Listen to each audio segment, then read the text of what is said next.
Hello, everybody. I'm John Schneider, and welcome to Jersey Bayshore Country. This episode is part 2. If you watched last week, I recommended things that you could do if you were here for the day, if you came on a Saturday. Now, let's assume that you spent the night in a nice bed and breakfast or a hotel, and you've woken up this morning. Maybe it's Sunday morning. Have a nice breakfast, and then either rent a boat, or if you have a boat, take the boat out, or rent a kayak, or bring your kayak, or some kind of floaty thing, and go out to Spermaceti Cove to an island called Skeleton Hill Island. Now, I call the island Treasure Island because what we're going to do today is go beachcombing. So let's take a look as I kind of walk around the island, and then at the end, I'll show you what I found.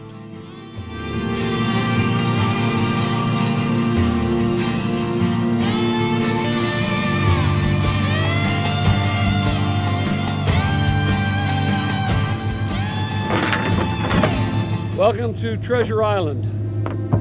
Today's adventure, beachcombing.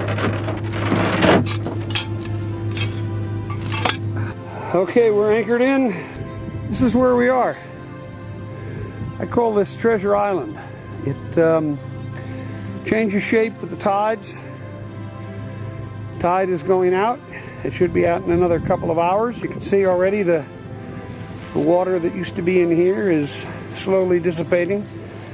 Some old World War II ammo bunkers are over at the one end. Piece of blue glass. I guess you could call it sea glass. That's what we're looking for. We're looking for sea glass. We're looking for, look, here's a piece right here. I don't know if you can see it, but it's green. It's not the greatest sea glass in the world, but it'll work. These are the two pieces of sea glass that I just found within 1 minute. The water's very shallow here, and this is where sometimes you can find bottles and inkwells and other sorts of things, especially things. I found 2 inkwells in this swamp. Now, when it's low tide, there's just a trickle of water that goes through there, and you can actually walk in the mud, but you have to be careful that you're not sucked under like quicksand. One thing you don't look for on an island like this is any kind of shell. There just aren't many. Look at this. Here's another piece of sea glass. It's not. It's nice. It's blue. It's worn a little bit. It's got some markings on it, which make it interesting. So that's one we'll keep. Very beautiful out here. You can see it's low tide. This would all be underwater. In fact, the water would be, well, above here, quite frankly. Sometimes it actually, the island will disappear. A lot of pieces of bricks. You see a lot of horseshoe crabs, some dead, some living, some dying, some making love, if that's what you can call it. But you see a lot of this, a lot of man-made items, and then you see a lot of bottoms of bottles, like the one on the right, but not worth picking up. Now, the object here is to find something old, preferably an old bottle that's intact. An old Heineken bottle is nothing you want to collect. Here's the bunker at the one end of, it's really not an island, but it might as well be because it's hard to get to. And across the way, you can see highlands over there. I like to come here after a storm. We had a wind and a little bit of a tidal surge the other night.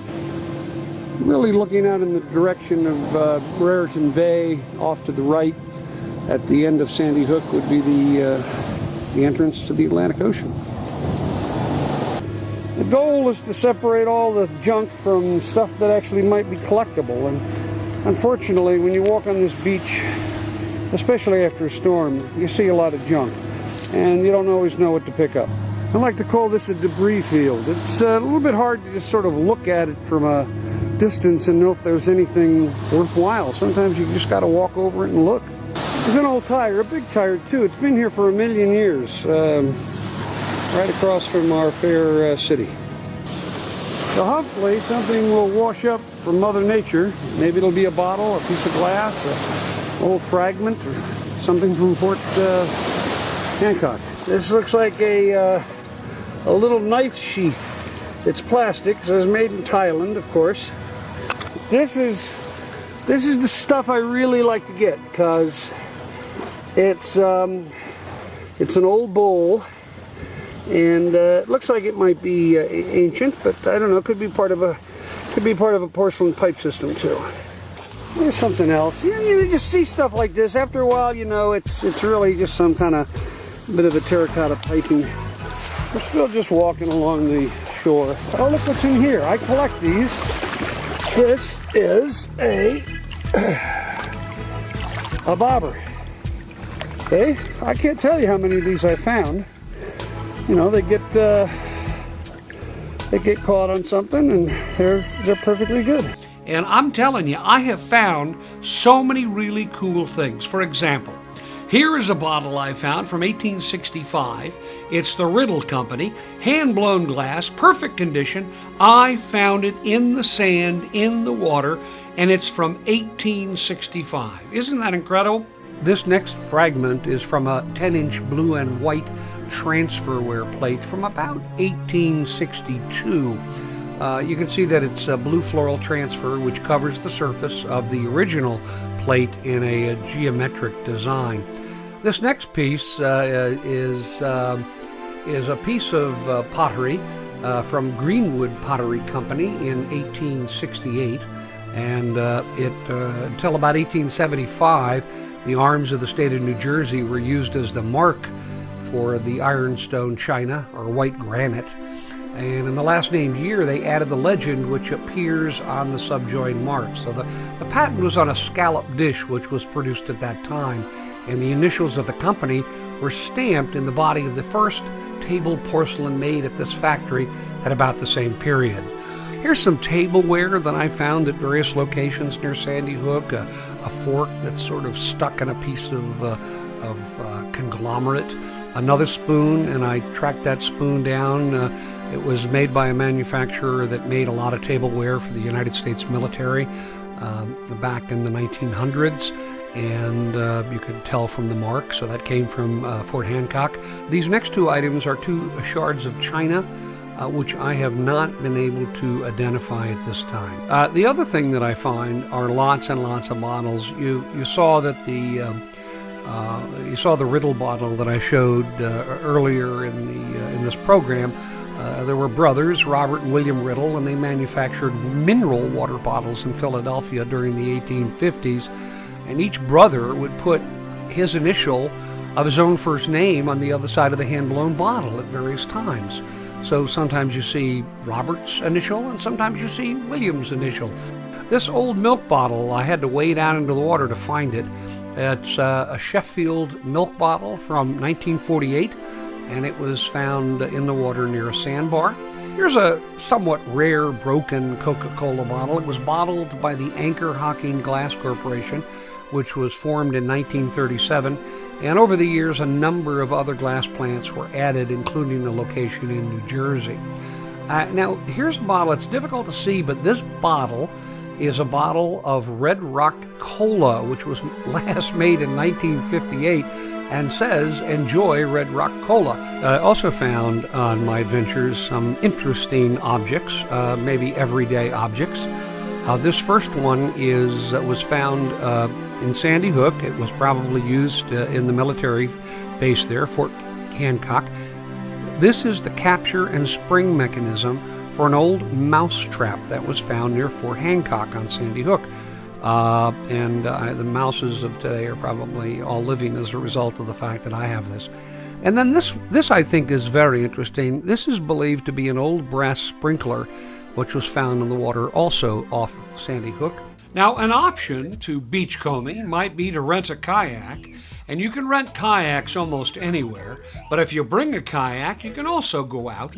A nice place to go kayaking, besides Raritan Bay and Sandy Hook Bay and the Shrewsbury River, is the Navesink River. We're naturalists. We like nature, so really, this is not a very difficult trip. We like to go out. We like to look at wildlife. We like to talk a little bit about the history and the ecology of the Navesink River. We get them down to the bulkhead and we get them in the water and we launch them.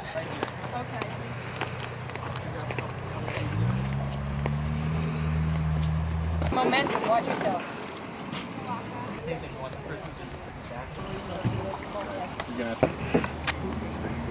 Those are nice.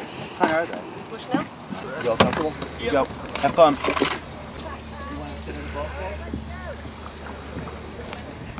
Okay, I'm Kay with the County Park System. I'm a naturalist. We do a lot of different things, but mostly what we do is try to help people fall in love with nature again.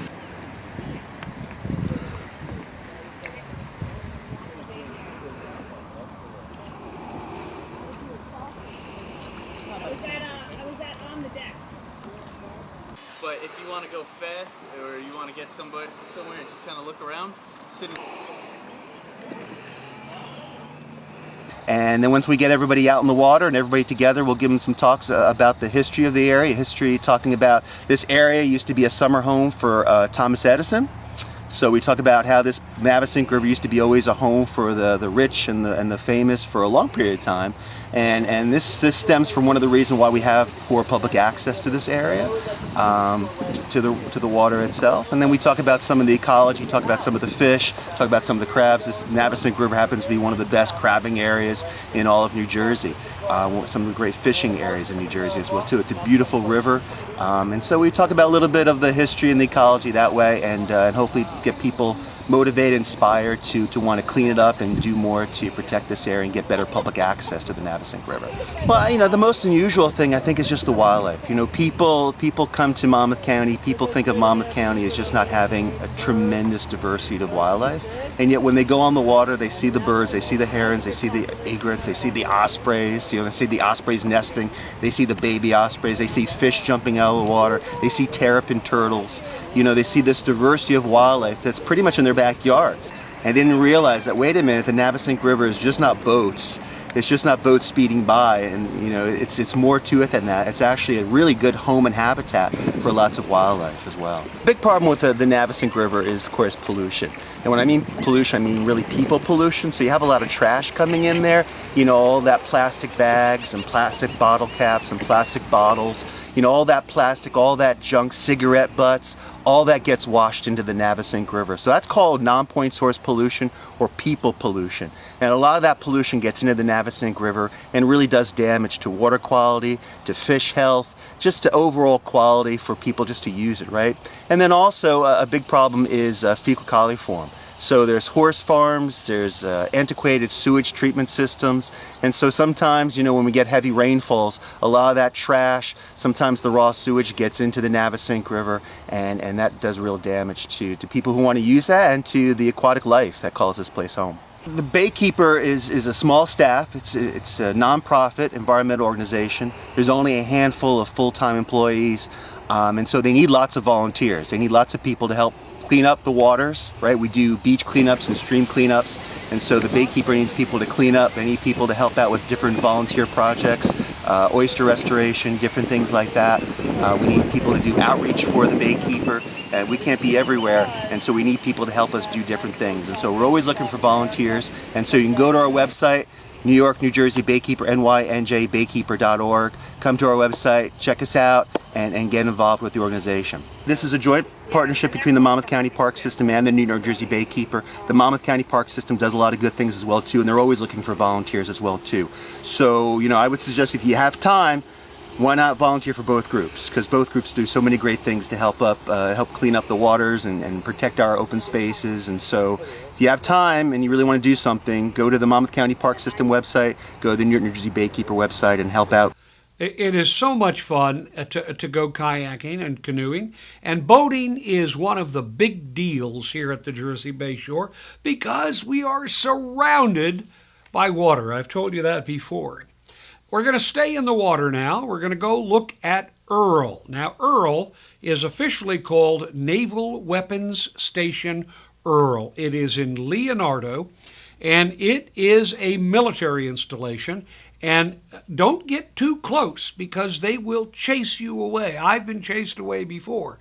But I want to tell you about Earl, and I also want to tell you about the Conover Light Beacon, just so you know what they are, because Earl is a significant pier that goes out 2.5 miles out into the Raritan Bay, and when you go out there with your boat, if you know what it is, you won't get in trouble. So here it is, all about Naval Weapons Station Earl and the Conover Light Beacon. Once in a while, I like to take my small boat out onto Sandy Hook Bay and just explore. The A couple of times, however, my wandering on the water brought me into a restricted area where I was expeditiously asked to leave by military personnel who patrol the 2.2-mile-long pier known as Naval Weapons Station Earl. It's a United States naval base, which begins in Colts Neck and extends to the end of the pier by railroad tracks, where trains make deliveries to the ships. Earl was built back in 1943 when the military decided it needed an ammunition depot in the New York area to support the war effort. This particular location, just off the shores of Sandy Hook Bay, between Leonardo and Belford, seemed ideal because it was a well-protected port to load ammunition,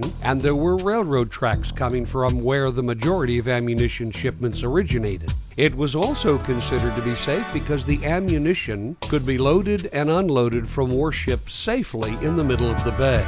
Named after Rear Admiral Ralph Earl, who headed the Bureau of Ordnance during World War I, the pier is connected to a location in Colts Neck by Normandy Road, with a parallel 15-mile military road and railroad line which passes over Route 36 where the entrance to the pier is located. Overlooking the naval pier is Conover Beacon, located on the shores of Leonardo. The original wooden beacon and lightkeeper's dwelling was built in 1856 on the purchased beachfront property of Rudolph Conover. The Conover light beacon was discontinued in 1923 when gas-lighted buoys were used to mark the channel formerly served by Conover Beacon. The Conover light beacon in Leonardo may still be seen by visitors today. Now, if you still have the strength to do another kind of physical exercise, you gotta rent bicycles. We talked about the Henry Hudson Trail in the last episode, last week, but now rent bicycles. You can do it in Highlands or Atlantic Highlands and probably even Seabright, and take the trail down to the very tip of Sandy Hook. It is a marvelous trip. And my daughter and my son-in-law took the trip recently. Here's some video of that trip.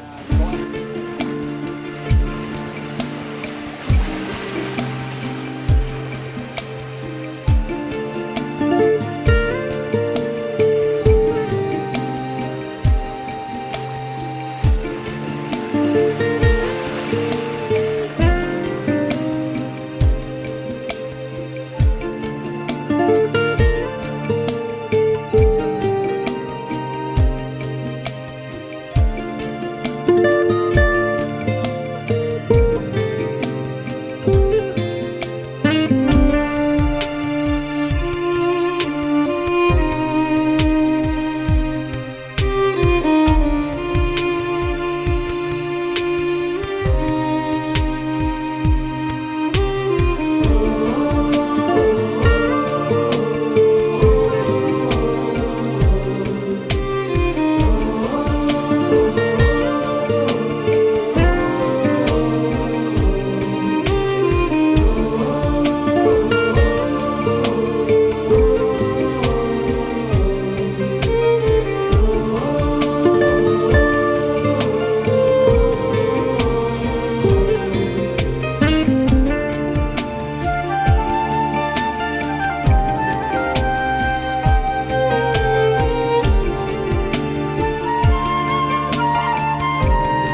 Well, it is the end of our second day.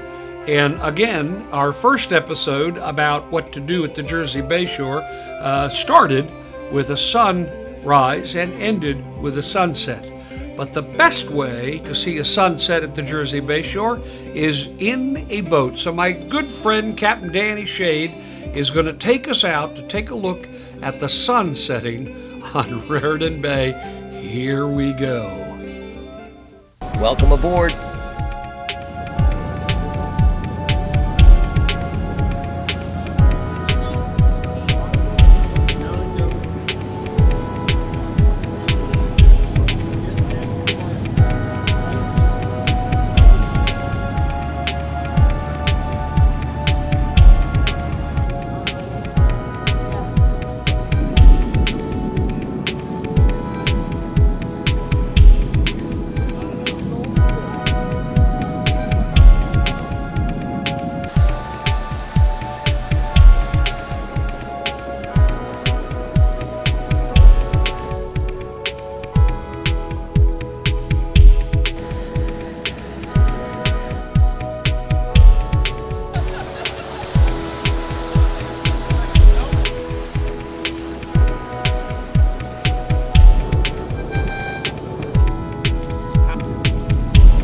You guys want to hear a little history about the Sandy Hook Lighthouse? Yes, sir. Go ahead, Captain, tell us. The Sandy Hook Lighthouse, it was 500 feet from high water.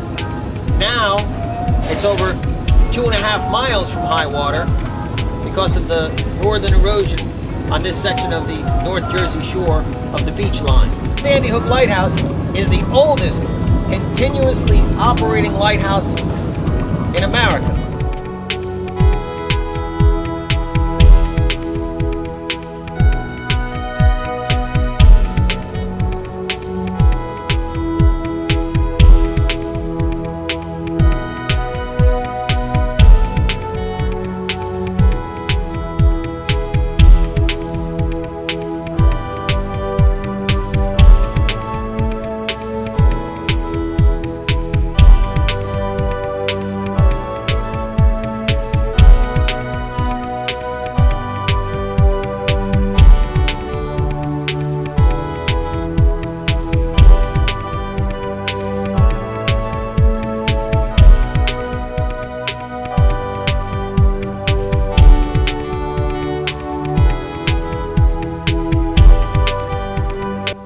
Well, that is the end of the second day. Thank you so much for visiting the Jersey Bayshore. Now, this was a virtual weekend. Hope you'll really come out here and visit us. And for those of you who live here, there are so many things to do. You have to get out and see some of the stuff that's all around you. So people in Keyport, come on down to Seabright. People in Seabright, go over to Atlantic Highlands. And people in Atlantic Highlands, go over to Middletown. And the rest of you, no matter where you are in the country, we hope you will come to visit us. And in the meantime, if you can, please stay tuned to Jersey Bayshore Country. We'll show you everything there is to see over the course of the next many, many weeks. Thanks, everybody. I'm John Schneider. Have a great week.